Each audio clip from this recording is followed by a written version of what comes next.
বা আগ্রহ দেখাবেন না। এখানে আমার দুইটা প্রশ্ন আছে আপনার সম্পর্কে। তো আমরা শুনি যে আপনি অলরেডি আমাদের মানে আমি এখন যে শহরে আছি সেই শহরে বাড়ি কিনছেন, থাকতে শুরু করেছেন, আপনার পরিবার সেখানে থাকছে এবং আপনি যুক্তরাষ্ট্রে সেটেল হবেন, এইগুলি কেউ কেউ আমাকে খুব জোর দিয়েও বলছেন। আপনি যদি একটু বলতেন। অনেকে বলছে যে আপনি সবার আগে বোধহয় আপনি এই কথাটি তুলেছিলেন যে যারা রাষ্ট্রীয় ক্ষমতায় বা দায়িত্বে থাকে তাদের সম্পদের হিসাব দেওয়া উচিত। আপনি কি আপনার সম্পদের হিসাবও দিবেন কিনা একবার এই কথাগুলো একটু বলে ফেলা। আরেকটি কথা হচ্ছে যে অনেকে বলছেন যে আপনারা এই সরকারের উপদেষ্টা নাকি খুব ট্রাভেল হ্যাপি, আপনারা অনেক সফর সঙ্গী নিয়ে বিদেশে যান। বিশেষ করে ডক্টর মোহাম্মদ ইউনূসকে বলা হচ্ছে যে 11 বার তিনি বিদেশে গিয়েছেন। আপনার ক্ষেত্রেও এরকম বলা হয় যে আপনি যেহেতু ডক্টর মোহাম্মদ ইউনূসের খুব ঘনিষ্ঠ সেহেতু আপনিও এইটার জবাব দিবেন কিনা যে আপনি যে যখন বিদেশে যান তখন বিরাট একটা প্রতিনিধি দল নিয়ে সঙ্গে নিয়ে যান কিনা এবং সম্পদের হিসাবটা আপনি দিবেন কিনা খুব সংক্ষেপে দুটো বিষয় একটু বলে দিতেন। হ্যাঁ জি, না আমি আরো বলবো আপনাকে। আমাদের সবার সম্পত্তির হিসাব ক্যাবিনেট ডিভিশনে দেওয়া আছে। আমি মনে করি তাদের এটা অবিলম্বে প্রকাশ করা উচিত। আমরা প্রকাশ করার জন্যই দিয়েছি প্রত্যেক উপদেষ্টা। সেকেন্ড হচ্ছে বিদেশ সফরের ক্ষেত্রে আমার জবাব আমি দিব। আমি যখন জেনেভাতে আইএলওর কনফারেন্সে গিয়েছিলাম, যেখানে স্থানীয় আওয়ামী লীগরা আমাকে অপদস্থ করার চেষ্টা করেছিল, সেখানে আমি একজনও সফর সঙ্গী নেই নাই। আমার সাথে অন্য একজন উপদেষ্টা ছিলেন, উনি নিয়েছিলেন। আমি আমার পিএস আমার মন্ত্রণালয়ের একটা মানুষকেও নেই নাই। ঠিক আছে, আমি যখন বিদেশে যাই তখন আমার মন্ত্রণালয়ের সর্বোচ্চ 2 জন লোক গিয়েছিল আমার সাথে, এক্সট্রা 2 জন লোক একটা সফরে। সেটা হচ্ছে ওখান থেকে আমন্ত্রণ করা হয়েছিল দেখে। আমি যে সফরগুলোতে গিয়েছিলাম, একটা হচ্ছে আইএলওতে জবাবদিহি করার জন্য বাংলাদেশের জন্য, আর একটা হচ্ছে আবার গিয়েছিলাম হিউম্যান রাইটস কাউন্সিলে বাংলাদেশের পক্ষ থেকে জবাব দেওয়ার জন্য। এটা আমার ম্যান্ডেটরি।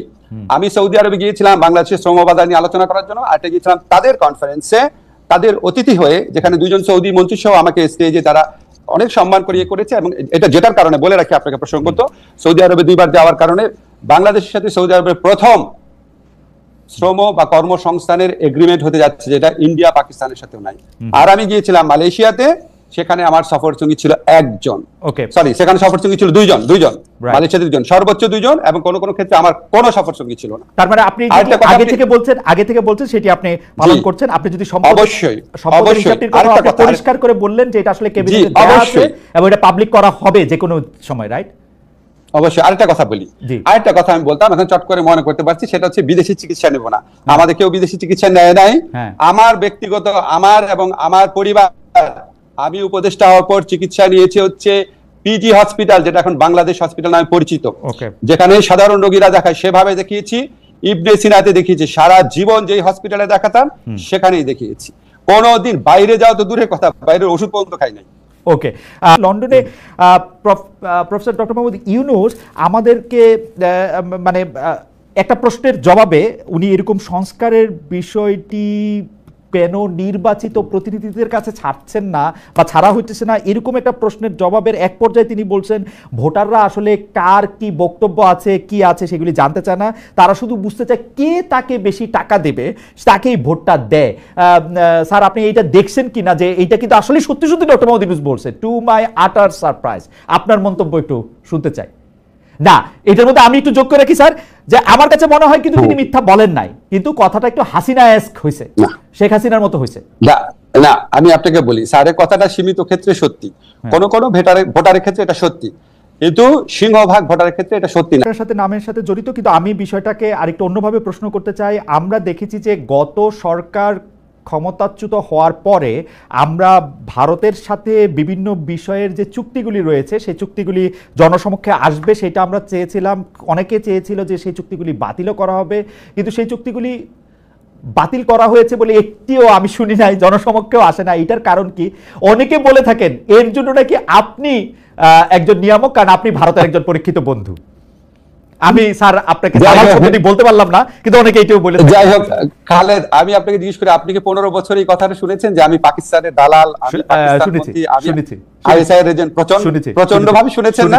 আমি রাজাকার, ছাত্রলীগ মিছিল করেছে আমাকে ধাওয়া করে পাকিস্তানে পাঠিয়ে দিবে, অনেকবার তো শুনেছেন অনেক কিছু। হ্যাঁ, তো এখন বললাম যে এটা তো আপনার কিছু মানুষ এত সরল প্রকৃতি, তাদের কোনো একটা মানুষ অন্য একটা কিছু বললো সাথে সাথে বিশ্বাস করা শুরু করে, আমাদের বৈশিষ্ট্য। কিন্তু বাংলাদেশের ম্যাক্সিমাম মানুষের বুদ্ধিমত্তা অত্যন্ত প্রখর, তারা এইসব প্রচারণায় কান দেয় না। আপনার নিশ্চয়ই মনে আছে, আমি ক্ষমতাসীন হওয়ার পর আমাদের এই সরকার দায়িত্বে আসার পর, আমার দায়িত্বে আসার পর ভারতীয় পত্রপত্রিকায় বরং আমাকে নিয়ে অপপ্রচার করা হয়েছে, যে লস্করে তৈয়বার জিনিসটা সম্পূর্ণ অপপ্রচার, জঘন্য অপপ্রচার করা হয়েছে। তো এটা আপনার এতই হাস্যকর। এখন আপনার মাঝে মাঝে আমাকে ধরেন লোকজন বলে কি, ভাই আপনি এগুলি প্রশ্ন উত্তর দেন না কেন? খালেদ, আমাকে একটা সেকেন্ড বলতে দিন। দেখেন, আপনি যখন রাস্তাঘাটে হাঁটবেন, আপনি মাঝে মাঝে কিছু ভিখারিকে দেখেন না, ময়লা হাতে নিয়ে হাঁটে, থুতু মারে লোককে, ময়লা ছুঁড়ে মারে, আপনি কি তাকে কনফ্রন্ট করতে যান নাকি আপনি একটু মানে একটু দূরে দূরে সরে থাকেন? তো এই সমস্ত কথাবার্তা যারা বলে তাদেরকে আমি ওই ধরনের আবর্জনা ছুঁড়ে মারা, আমার কাছে মনে হয় কি যে বাংলাদেশের হয়তো খুব বেশি হলে আমার যারা ফলোয়ার আছে, ভক্ত আছে, বা আমাকে যারা ভালোবাসেন, তাদের মধ্যে হয়তো 10% মানুষ যারা খুবই সরল মনা, খুব গভীরভাবে চিন্তা করেন না, তারা হয়তো তাদেরকে প্রভাবিত করতে পেরেছে। কিন্তু 90% মানুষের মনে এগুলি হাস্যরস ছাড়া কিছু উদ্রেক করে না। আর ভারতের সাথে চুক্তি, আপনাকে আমি বলি, এটা অবশ্যই প্রকাশ করা উচিত। এখন ধরেন চুক্তিগুলো তো হয় পররাষ্ট্র মন্ত্রণালয়ের মাধ্যমে, ঠিক না? এখন আপনি আপনার প্রোগ্রামে একটু পররাষ্ট্রমন্ত্রীকে বা এই দায়িত্বে যারা আছে তাদেরকে এনে জিজ্ঞেস করলে ভালো হয়। কারণ আমি আপনাকে একটা জিনিস শুধু বলি, আমরা যখন কোনো মিটিং এ বসে, খালেদা, আপনি যখন ডয়েচে ভেলেতে কাজ করতেন, আপনি যখন মিটিং এ বসতেন, আপনি যে মতামতটা দিতেন সেটাই কি ডয়েচে ভেলের মতামত হতো? হতো না, ঠিক না? এখন আমার মতামত আমি দিব, একজনের মতামত আরেকজন দিবে, অনেক সময় হতো না। একটু দর্শকদের মনে করে দিতে চাই, যখন আসলে বাংলাদেশে একটা অদ্ভুত অবস্থা ছিল, কেউই আসলে ঠিক মতো কথা বলতে সাহস করতো না, তখন কিন্তু প্রফেসর আসিফ নজরুল, আমি আসলে গত 15 বছরের কথা বলতেছি, প্রফেসর আসিফ নজরুল একদম তার দৃঢ় মানে বুলন্দ আওয়াজে তিনি এগুলি নিয়ে কথা বলেছেন। সেই জন্য আমাদের আশা প্রফেসর আসিফ নজরুলের কাছে অনেক বেশি যে ভারত একচেটিয়াভাবে আপনাকে ট্রান্সশিপমেন্ট বাতিল করে দিচ্ছে, আপনাকে বলছে যে এখানে স্থলবন্দর আমি ব্যবহার করতে দিব না। আমাদের হাতে কি কোনো কার্ড নাই যেটা আমি পাল্টা করতে পারি? আমি পররাষ্ট্র উপদেষ্টার কাছে কাছাকাছি প্রশ্ন করেছিলাম প্রেস সচিবের কাছেও, তারা বলেছেন তারা নাকি কোনো রিটালিয়েশনে বিশ্বাস করে না। প্রেস সচিব, এটা রিটালিয়েশনের কি হইলো? মানে ঘটনা হচ্ছে ভারত একচেটিয়াভাবে এগুলি, স্যার আমি আপনার এতদিন ধরে চিনি বলে আমার কাছে মনে হয় যে আপনি এগুলি কেমনে সহ্য করেন, বা আপনি কেন এগুলি কিছু বলেন না, বা আসলেই কি আমাদের হাতে কিছু নাই? এখন ধরেন এখন ধরেন আমি আপনাকে বলি, খালেদ, আপনি আমাকে দুইটা প্রশ্ন করছেন, আমাকে একটু টাইম দিবেন বলা যে আপনি এটা কিভাবে সহ্য করেন এবং আপনি কেন বলেন না। আচ্ছা, আমার ল ডিপার্টমেন্টে যেই শিক্ষক ক্লাস নিত না, বা আমার ল ডিপার্টমেন্টে যেই শিক্ষকের একজন দুজন শিক্ষকের কারণে রেজাল্ট পাবলিশ করতে 2-3 মাস দেরি হয়ে যেত, আমার ডিপার্টমেন্টে যেই শিক্ষক ছাত্রদেরকে 0 নাম্বার এবং মাইনাস নাম্বার দিত, আপনার কি মনে হয় আমি এটা সহ্য করতাম? আমি তো প্রত্যেক একাডেমিক কমিটির মিটিং এ বলতাম। তা আপনার কেন মনে হয় না একই রকম সিচুয়েশন এখানেও আছে? আমাদের তো প্রফেসর ইউনুস আছেন, প্রফেসর ইউনুস কেমনে এটা না করবেন? মানে আমি আপনার সাথে আমার যে পরিচয় বা আলাপ আছে, হয়তো ডক্টর মোহাম্মদ ইউনূসের সাথে অত আলাপ পরিচয় ঘনিষ্ঠতা নাই, কিন্তু আমি তো উনারে জানি, তো উনারও তো এটাতে নিয়ে মানে নিজে এটা করা উচিত। এবং দেখেন স্যার, আপনার সাথে আমি যখন কথা বলতেছি, অসংখ্য লোক আমাদেরকে বলতেছেন যে 26 লক্ষ ভারতীয়, যদিও এটার কথা আপনি আগে বলছেন, কিন্তু আসলেই তো কোনো চেঞ্জ হয় নাই। মানে হাসিনা সরকার আর ইউনূস সরকারের কি তফাৎ ভারতের ইয়াতে? এটা আমি একটু আপনাকে বলি, এটা তো আমার ক্ষেত্রে কথা, স্যারের ক্ষেত্রে স্যার অনেক বড় প্রেক্ষিত থেকে জিনিসটা দেখে, আমি তো অত বড় প্রেক্ষিত থেকে দেখতে পারি না, ফলে আমার পক্ষে অ্যাপ্রোপ্রিয়েট আনসার করা সম্ভব না ভারতের ব্যাপারে, ভূমিকার ব্যাপারে। যত বৈদেশিক সম্পর্কের যে ব্যাপার আছে সেটার সাথে কোনোভাবেই আমি ইনভলভ না। বৈদেশিক সম্পর্ক দেখে আমাদের পররাষ্ট্র উপদেষ্টা আছে, আমাদের ওই যে আমাদের হাই রিপ্রেজেন্টেটিভ খলিল সাহেব আছে, দেখে আমাদের স্যার দেখে। আপনার মনে হয় কি, আপনি ধরেন খালি ধরেন ডয়েচে ভেলেতে একটা জিনিস প্রচার হলো কেন, তখন আপনি যদি কেউ জিজ্ঞেস করতো, আপনার কাছে মনে হতো ডয়েচে ভেলের জার্মান ভার্সনে কি প্রচার হচ্ছে আমি কি জানি। তো আমার কাছে এরকম অবস্থা, আপনি উনাদেরকে জিজ্ঞেস করেন, এবং আমার ধারণা উনাদের আরো অনেক অনেক বড় প্রেক্ষিত থেকে দেখে অ্যাপ্রোপ্রিয়েট সময় অ্যাপ্রোপ্রিয়েট ব্যবস্থা নেবেন। এখন আপনি বলেন, ধরেন আমাকে অনেকেই বলে যে 26 লক্ষ ভারতীয় ব্যাপারটা, তো 26 লক্ষ ভারতীয় ব্যাপারটা যদি বলে থাকি তাহলে এটা অত্যন্ত ভারত বিরোধী কথা।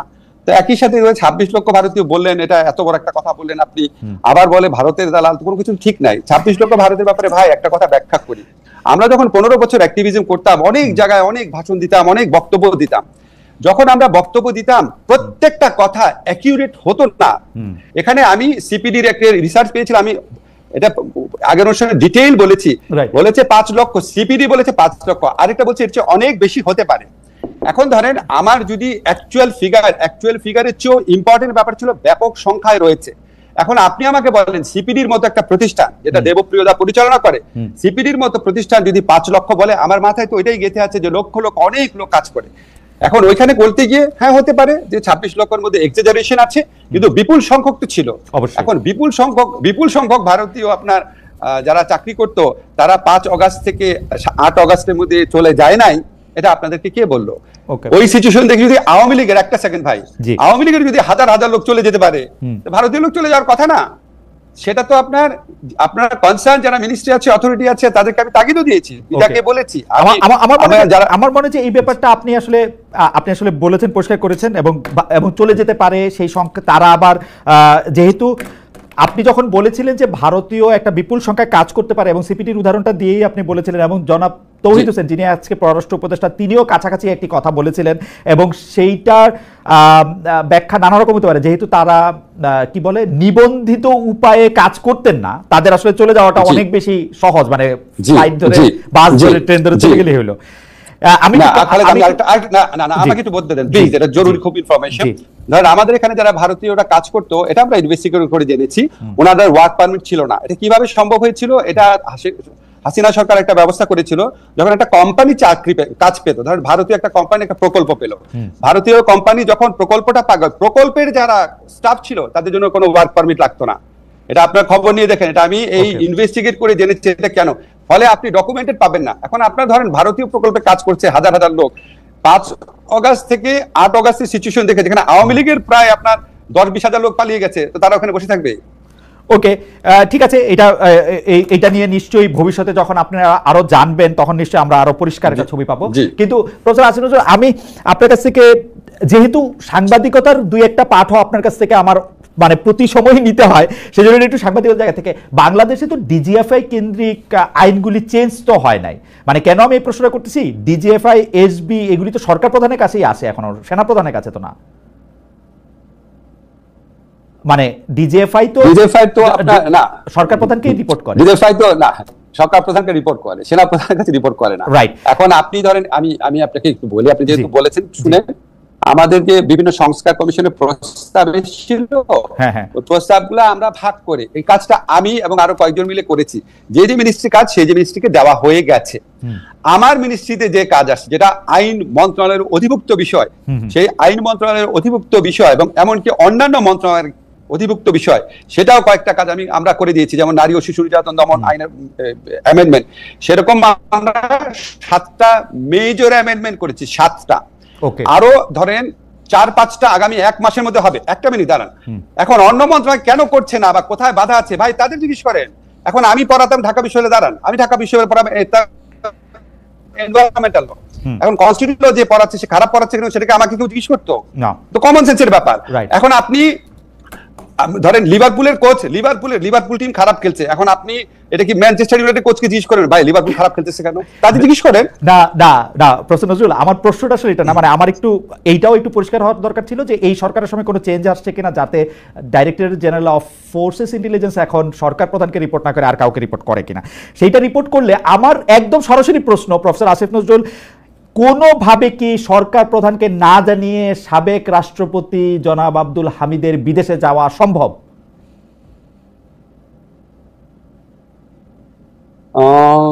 সম্ভব, সরকার প্রধান না জানিয়ে নরমাল, হ্যাঁ সম্ভব। আমি আপনাকে বলি, নরমাল একটা সরকার ব্যবস্থায় অনেক ক্লিয়ার চেইন অফ কমান্ড, অনেক কোঅর্ডিনেশন, অনেক প্রেডিক্টেবল ডিফাইন্ড রোল থাকে। আমাদের মতো একটা সরকারে এই জিনিসগুলোর কিছুটা ঘাটতি থাকা স্বাভাবিক, অস্বাভাবিক না। আপনি বিপ্লব উত্তর বা গণ অভ্যুত্থান উত্তর যে কোনো সরকার ব্যবস্থার মধ্যে এটার ছায়া দেখবেন। আপনি দেখবেন বাংলাদেশ স্বাধীন হওয়ার পর যে সরকার গঠিত হয়েছিল সেখানেও কিন্তু অনেক আক্ষেপ থাকতো। সর্ব ক্ষমতাধর অধিকারী জিনিস উনি বলতো আমার কম্বলটাকে নিয়ে গেল, মানে উনারও একটা অসহায়ত্ব প্রকাশ পেত। খেয়াল করে দেখেন, এটা একটা নর্মাল পিরিয়ড না, এটা একটা ট্রানজিশনাল পিরিয়ড। ট্রানজিশনাল পিরিয়ডে অনেক কিছু হয় যেটা খুব ব্যাকরণ মতো হয় না। এটা আমার জীবনে একটা অদ্ভুত অভিজ্ঞতা, সত্যি অন্যরকম। এখানে কোনো কিছু ডিফাইন না এবং প্রতিষ্ঠানগুলা ভেঙে পড়েছিল, প্রতিষ্ঠানগুলোর মরাল স্ট্রেংথ ডিস্ট্রয়েড হয়ে গিয়েছিল। এবং আপনি ধরেন, আমি একটু জাস্টিস করে বলি, অন্যান্য মন্ত্রণালয়ের ব্যাপারে অন্যান্য মন্ত্রণালয় কি কাজ করছে আপনার ওনারাও হয়তো অনেক কাজ করে, হয়তো সংস্কারের ক্ষেত্রে কম কাজ করছে কিন্তু ডে টু ডে কাজ অনেক বেশি করছে, হয়তো আপনার ডে টু ডে কাজ কম করছে, সংস্কার বেশি করছে। আপনারা যখন একটা প্রোগ্রাম করবেন, আপনারা সিরিজ করেন, আমি আপনাদের একটা আইডিয়া দিই। ধরেন আমাদের সরকারের তো 50% সময় পার হয়ে গেছে, আপনি এটা 10 মিনিটের প্রোগ্রাম করেন, প্রত্যেকটা মন্ত্রীকে জিজ্ঞেস করেন যে ভাই আপনি এই যে 10 মাস হলো 50% সময় চলে গেছে, আপনারা কি করেছেন? আপনি একটু বলে দিন যাতে সবাই আমার কথা মানে মতো শুনে আর কি। কিন্তু প্রফেসর আসিফ নজরুল, আপনি একটা জিনিস খেয়াল করে দেখেন যে 3 সদস্যের একটা তদন্ত কমিটি, খুবই উচ্চ পর্যায়ের, এটা কমিটি না, এটা কমিশন গঠন করা হয়েছে, কিভাবে উনি চলে গেলেন। এতে মনে হয় না যে মানে কেউ কোনো কিছু দেখে নাই, কারোই কোনো কিছু জানা নাই, অথচ মেশিন রিডেবল পাসপোর্টে এখন আমি বাইরে গেলেও আমাকে কিন্তু ইন্সপেক্টর সাহেব অনেকগুলি প্রশ্ন করেন। হামিদ সাহেবকে কি সেই প্রশ্নগুলি করা হয় নাই? উনার পুরো আমল নামা সেই স্ক্রিনে থাকে, এটা সম্ভব? আপনি খালেদ, আপনি এবং এই সরকারের বাইরে যারা আছে তারা প্রত্যেকে আমার চেয়ে অনেক সুখী, ইন এ সেন্স আপনাদের মনে প্রশ্ন আসলে আপনার প্রশ্নটা করতে পারেন, কিন্তু ধরেন আপনি যখন একটা সরকার কাঠামো থাকবেন, আপনি প্রশ্ন আসলেও সেটা আমার মনে হয় যে জায়গাতে আমার মনে হয় যে এটা পরিষ্কার। আপনি যেহেতু তাহলে আমি আপনার বিষয়ে প্রশ্নটা একটু করি। প্রফেসর আসিফ নজরুল, ইশরাক হোসেন মেয়র পদে নিয়োগ পাবেন কি পাবেন না সেটা নিয়ে একটা জটিলতার পর্যায়ে আমাদেরকে স্থানীয় সরকার বিষয়ক যিনি উপদেষ্টা আছেন আসিফ মাহমুদ সজীব ভুঁইয়া, তিনি আমাদেরকে জানালেন যে এটা আমরা আইন মন্ত্রণালয়ের মতামত দিয়ে জানতে চেয়েছি, আইন উপদেষ্টা বাইরে আছেন, সেই জন্য আমরা কিছু জানাতে পারছি না বা সেটা হচ্ছে না। এই করতে করতে তারিখ পেরিয়ে গেল, এক ধরনের জটিলতা তৈরি হলো। কিন্তু আমাদেরকে কেউ কেউ বলছেন ইশরাক সাহেবকে যে মেয়র পদে বসতে দেয়া হবে না, এটা নাকি আপনি এপ্রিলের মাঝামাঝি সময়, মানে যখন নির্বাচন কমিশনের সিদ্ধান্ত দিয়েছে তখনই নাকি আপনি ঠিক করেছেন যে এটা তাকে বসতে দেওয়া হবে না, এবং পুরো প্লটটা আপনার করা, এবং আপনি বিদেশে চলে যাবেন যাতে আপনি জবাবটা না দিতে হয়। প্লটটা কি আমি বিএনপির বিপক্ষে করেছিলাম? জি, আপনি বিএনপির বিপক্ষে করেছেন। বিএনপির বিপক্ষে। গুড। আমি তো সারাক্ষণ শুনি আমি বিএনপির পক্ষে কাজ করি। এইটা বিপক্ষে করেছেন কেন জানি। আচ্ছা শোনেন, আমি আপনাদের ভেরি ক্লিয়ারলি বলি, জি আমার কনসিয়েন্সের কাছে আমি 100% ক্লিয়ার। ইশরাকের যে জাজমেন্টটা ছিল বিচারিক আদালতে, সেটা ত্রুটিপূর্ণ ছিল। আমাদের হাইকোর্টের জাজমেন্ট আছে, ইলেকশন পিটিশন হচ্ছে কোয়াসি সিভিল ম্যাটারে পিটিশন চেঞ্জ করা যায় না। এই যে রায়টা, এই রায়টা রিপোর্টেড না, সেজন্য অনেকের হয়তো নজরে পড়ে না। রিপোর্টেড কেস সবার নজরে পড়ে। এখন বিচারিক আদালত যখন এই রায়টা দিয়েছে, রায়টা ত্রুটিপূর্ণ ছিল, কারণ ইশরাক সাহেব উনি প্লেন চেঞ্জ করেছিলেন। এখন প্লেন চেঞ্জ করে প্রথমে উনি নির্বাচন বাতিল চেয়েছেন, পরে প্লেন চেঞ্জ করে উনি ওনাকে নির্বাচিত করতে বলেছেন। এখন যখন এরকম সিচুয়েশন হয়েছে, তখন অবভিয়াসলি এটা একটা পক্ষ ছিল নির্বাচন কমিশন। নির্বাচন কমিশন একটা সাংবিধানিক প্রতিষ্ঠান। নির্বাচন কমিশনের উচিত ছিল এটা আপিল করা। নির্বাচন কমিশন এটা আমার উপর ঠেলে দিয়েছে। মানে আমি এতই কাঁচা প্লেয়ার যে সে তার দায়িত্ব পালন করবে না, এটা শিল্ড হিসাবে আমি কাজ করব? এটা নির্বাচন কমিশনের সাংবিধানিক দায়িত্ব ছিল, এটা প্রধান বিচারপতির নেতৃত্বে আপিলের ডিভিশনে বলেছে। তো উনি ওনার দায়িত্ব পালন না করার শিল্ড হিসাবে আমাকে ব্যবহার করতে চেয়েছে। আমি কোনো রিপ্লাই দেই নাই, কারণ এটা আপনার দায়িত্ব আপনি পালন করবেন। এখন ধরেন ওয়েট করেছি স্যার ফিরে আসুক, 10 কার্য দিবস তখনো শেষ হয় না। আপনি মনে রাখবেন, লতে 10 দিন মানে 10 কার্য দিবস। স্যার যেদিন আসবে, স্যারের সাথে একটু কথা বলবো, পরামর্শ করবো এই সমস্ত ব্যাপারে। যেদিন আসবে স্যার, ঠিক তার আগের দিন ওনারা আপনার গেজেট নোটিফিকেশন করে ফেলেছে। কোন রকম বদমতলব, বাজে মতলব আমার নাই। আমি আপনাকে বলে রাখি, বাংলাদেশে কোনো মানুষ বিশ্বাস করবে না যে আমি বিএনপির শত্রু। আমি মনে করি ইশরাক যে জাজমেন্টটা আসছে, এটা ইশরাকের দোষ না। জাজমেন্টটা আসছে, এটা আমাদের ফ্রজ একটা জাজমেন্ট ছিল। এখানে ইলেকশন কমিশন যদি প্রপারলি আপিল করতো, আপিলের ডিভিশন যেহেতু হাইকোর্টেরই রায়, নিশ্চয়ই হাইকোর্টের নজরে আসতো, তখন আপনার এই কেওটিক অবস্থাটা তৈরি হতো না। এই কেওটিক অবস্থাটা তৈরি হয়েছে যদি নির্বাচন কমিশন আপনার সাথে সাথে আপিল করতো।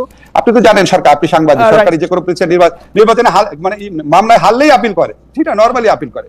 আপিল করলে এই সিচুয়েশনটা হতো না। এখানে কোন রকম বদমতলব, কোনো পক্ষপাতিত্ব কিছু নাই। আমি অ্যাকর্ডিং টু ল সেটা আমি করতে চেয়েছি। দুইটা মানে আমি আমি আমি আমি আইনের ওই জায়গায় যেতে চাই না, কারণ দুই রকম ভাবেই এটার ব্যাখ্যা দেওয়া হয়েছে। কেউ একজন বলছেন যে নির্বাচন কমিশনটাই তো আলাদা, সুতরাং নির্বাচন কমিশন তো এই রায়ে খুশি। ওরা তো আগের নির্বাচন কমিশনের মানে যে ভুল বা জনাব তাপসের পক্ষে গিয়ে তো আর তারা আপিল করবে না, এটা কেউ কেউ বলছে। আমি একটু প্রশ্নটা করি। আমার প্রশ্নটা হচ্ছে যে এইটা চট্টগ্রামের মেয়র ডক্টর শাহাদাতের থেকে কি জন্য আলাদা বিষয়টা, মানে ডক্টর শাহাদাতের কেস আর ইশরাক সাহেবের কেস কেন আলাদা? প্রফেসর আসিফ নজরুল, আপনি বলি, ইশরাক প্রথম যেটা চেয়েছিল সেটা হচ্ছে নির্বাচনের ফলাফল বাতিল করা। ফলাফল বাতিল করলে এটা তাপসের পক্ষে যেত কিভাবে? এটা তো অ্যাবসার্ড কথা। সেকেন্ড কথাটা হচ্ছে শাহাদত সাহেবের সেটাই আমাদের ভুল ছিল সরকারের। তখন আমাদের স্থানীয় সরকার মন্ত্রী ছিলেন প্রয়াত হাসান আরিফ। উনি এটা উনি আমাদের এখানে আমরা তখন মাত্র দায়িত্বে এসেছি, আমরা খুব বেশি কনসালটেশন খুব বেশি কনসালটেশন হওয়ার আগে উনি প্রধানত নিজের উদ্যোগে শপথ করিয়ে দিয়েছেন। আর শাহাদত সাহেবের যেটা ছিল, আমি শাহাদত সাহেবের কেসটা দেখি নাই, সম্ভবত উনি প্লেন চেঞ্জ করেন নাই, ওইটা আমাদের একটা মিস্টেক ছিল। এখন ধরেন একটা মিস্টেক হয়ে গেছে, সেই মিস্টেকটার কারণে আমার নজরে যখন আসছে, যখন আমার কাছে মতামত চাওয়া হয়েছে এবং যখন এটা নিয়ে লেখালেখি হচ্ছে, যখন এই জিনিসটা ক্লিয়ার হয়েছে এবং যখন এটা নিয়ে এত বেশি শোরগোল হচ্ছে, আমি অ্যাটর্নি জেনারেল অফিসের মাধ্যমে, আমি আমার যারা কনসার্ন লিগ্যাল অ্যাডভাইস করেন, যারা আমার ল মিনিস্ট্রির মাধ্যমে, আমি তখন 100% কনভিন্সড হয়েছি যে না, প্লেন চেঞ্জ করা যায় না। এবং ইলেকশন কমিশন যখন আমার কাছে জানতে চেয়েছে, তখন তো আমাকে আরো ভালো করে দেখতে হয়েছে। ওই সময় তো ইলেকশন কমিশন আমার কাছে জানতে চায় নাই। না মানে এক যাত্রায় পৃথক ফল, এবং আমরা দেখতে পাচ্ছি যে জনাব আসিফ মোহাম্মদ সজীব ভুঁইয়া তার পছন্দ মতো প্রশাসক নিয়োগ দিয়ে দিচ্ছেন, এইটা আবার 2 দিনের জন্য একটা মেয়রের ব্যাপারে তিনি এরকম বাধা দিচ্ছেন, পুরো রাষ্ট্র কাঠামোর জন্য ব্যবহার করা হইতেছে। এটা একটু আমি একটু আপনাকে বলি, জি আমি যদি আপনাকে এভাবে বলি, হাসান আরিফ স্যার যে ভুলটা করেছেন যে কোনো কারণে, আসিফ সেই ভুলটা করতে চায় নাই, এটাও তো এইভাবে ইন্টারপ্রেট করা যেতে পারে। আর সমস্যাটা দেখেন আপনাকে আমি বলি, যখন ইশরাকের এই প্রোগ্রামগুলো চলছে, তাকে মেয়র ঘোষণা করতেই হবে, এবং শোনা যাচ্ছে যে আমরা তাকে, যখন ইলেকশন কমিশন তাকে আপনার গেজেট নোটিফিকেশন করে দিল, তখন আমার অফিসে একদিন নুরুল হক নূর এসেছিল। নূর আমাকে বলতেছে, নাম ধরে ধরে বলতেছি, যে আমাদের একটা ইসলামিক রাজনৈতিক দল, তারা 6000 লোকে লিস্ট করেছে, কাউন্সিলর এরকম সহ, এবং তারা নূরকে বলছে, স্যার এরা তো বলছে যে বিএনপি দিয়ে দিচ্ছে, আমাদেরও দিয়ে দিবে। সারা দেশে যত কাউন্সিলর আছে, ইউনিয়ন পরিষদ মেম্বার আছে, কমিশনার আছে, সবাই মিলে তখন পাগল হয়ে গেছে আপনার, যে সবাই ইলেকটেড ঘোষণা করতে হবে। তাই না, আপনি সেন্ট্রাল থিম হচ্ছে আমরা শেখ হাসিনা যে ইলেকশন, পৃথিবীর ইতিহাসে জঘন্যতম ইলেকশন, এই জঘন্যতম ইলেকশনে ইলেকটেড লোকগুলোকে সারা বাংলাদেশে ইলেকটেড ঘোষণা করবো, এটা একটা এথিক্যাল পয়েন্ট। এবং এই এথিক্যাল পয়েন্টে আমি আপনাকে বলি, এথিক্যাল পয়েন্টে আমি স্ট্রংলি বলেছি এটা সম্ভব না, এটা আদালতের এই রায় ফলটি এটার বিরুদ্ধে আপিল করতে হবে, এটা তাদের দায়িত্ব ছিল। এবং সেখানে আমার মধ্যে কোনো বায়াসনেস নাই। বিএনপি 10টা ভালো কাজ করলে 10টা ভালো কাজ আমি সমর্থন করব, কিন্তু যেই কাজটা আমার মনে হয়েছে তারা ভুল করছে, বা আমাদের বিচার ব্যবস্থার ভুলের কারণে তারা এই দিকে আপনার ইনফ্লুয়েন্স হলে ভোট করেছে, সেটা আমাকে কারেক্ট করতে হবে, আমার যখন সুযোগ থাকবে।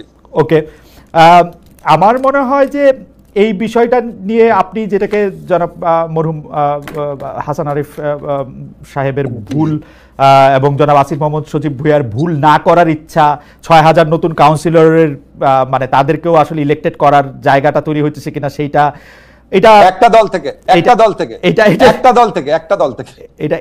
এটা নিশ্চয়ই দর্শকরা, আমরা নিশ্চয়ই দেখবো এটার মধ্যে আর কি হয়। কিন্তু আমি আপনাকে আরেকটা প্রসঙ্গে যেতে চাই প্রফেসর আসিফ নজরুল, সেটা হচ্ছে দেখেন খালেদ,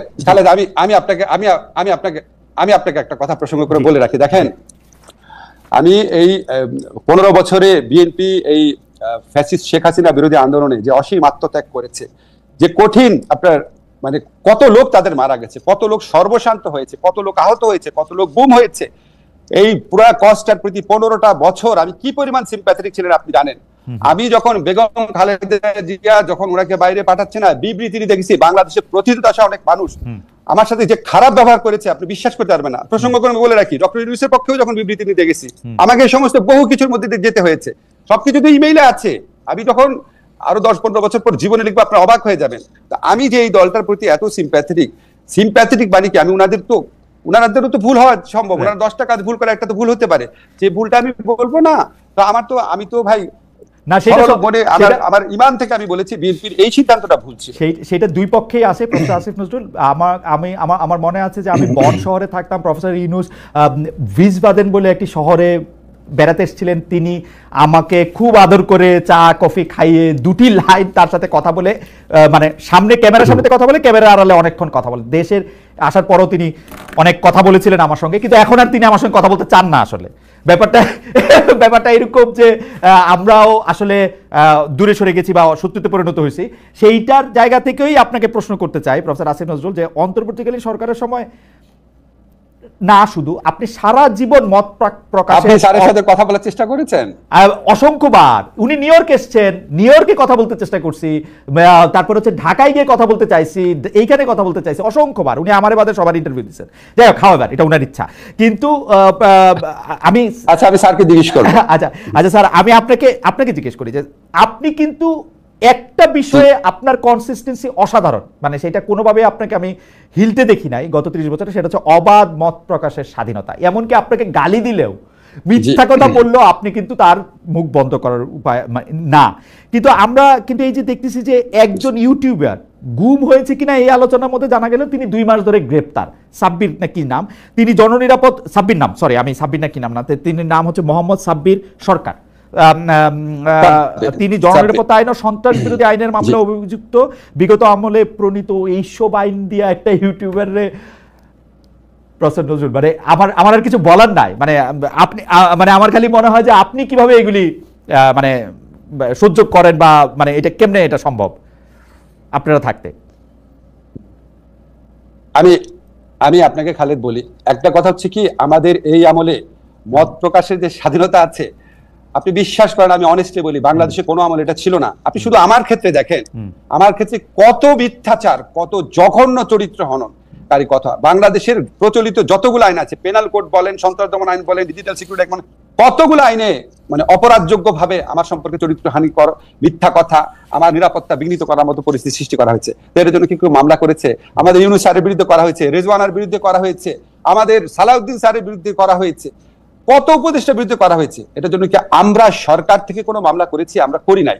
এখন ধরেন জননিরাপত্তা প্রশ্নে যখন স্বরাষ্ট্র মন্ত্রণালয় এই জননিরাপত্তা নিয়ে ডিল করে, আমি আপনাকে অনেস্টলি বলি, বাংলাদেশে এই মুহূর্তে সবচেয়ে কঠিন হচ্ছে স্বরাষ্ট্র মন্ত্রণালয় চালানো।